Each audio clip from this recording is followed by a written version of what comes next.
On va voir maintenant la différence entre un groupe et un bloc. Alors, c'est très simple.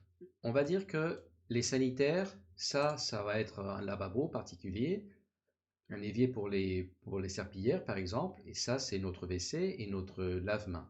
On va dire que j'ai besoin de tout regrouper, donc je vais taper, soit je vais dans groupe ici, je cherche les icônes, groupe, soit je tape au clavier, groupe, tout simplement. Je fais Entrée et je vais sélectionner les objets que je veux mettre dans le groupe. Donc en l'occurrence, je vais mettre les trois blocs en bleu, les trois sanitaires qui sont dans le groupe sanitaire. J'ai fini de sélectionner, je fais Entrée.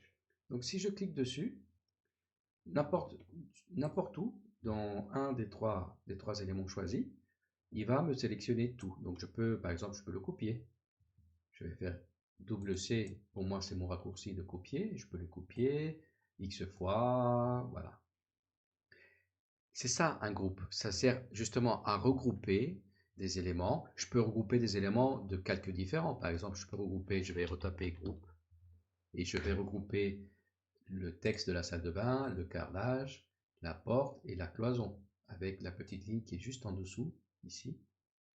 Voilà, donc si je sélectionne, là je peux tout copier par exemple. Je peux copier, c'est des groupes. Voilà, donc je vais laisser ça comme ça. Maintenant, je vais te montrer la différence avec un bloc.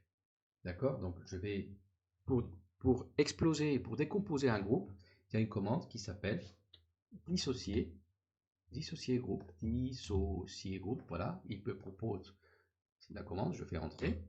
Choisissez et sélectionnez le groupe, donc je choisis celui-là, voilà. Il est plus associé, chaque élément est séparé. Je vais maintenant créer un petit bloc. On a appris à faire des blocs précédemment, mais je vais quand même faire rapidement un bloc. Je vais faire bloc au clavier. Je vais ici marquer par exemple lavabo, serpillière, serpillière. Je choisis un point, on va dire le point inférieur gauche. Je suis en mètre, je choisis les objets, lui, je fais entrer, ok. Ça c'est un bloc. Maintenant, je vais copier ce bloc, je vais le copier plusieurs fois ici en haut. Et vous allez voir la différence entre ces groupes et ces blocs. Je vais maintenant éditer mon bloc. Je fais double-clic et il me demande est-ce que vous voulez bien éditer donc le bloc lavabo serpillière. Je dis OK. Et il se met en mode édition de bloc. Le fond il est gris. Le fond de l'écran il est gris. Ça veut bien dire qu'on est dans un mode d'édition spéciale. Le ruban d'édition de bloc il s'active. Je peux revenir sur le ruban début pour retrouver mes outils.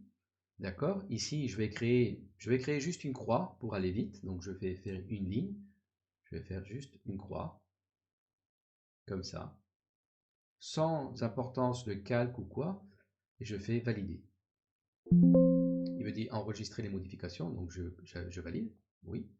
Et regardez, le bloc que j'ai édité, comme je l'ai copié plusieurs fois, il m'a répété la même modification sur tous les blocs. C'est normal. Donc voilà la différence qu'il y a entre travailler avec des groupes.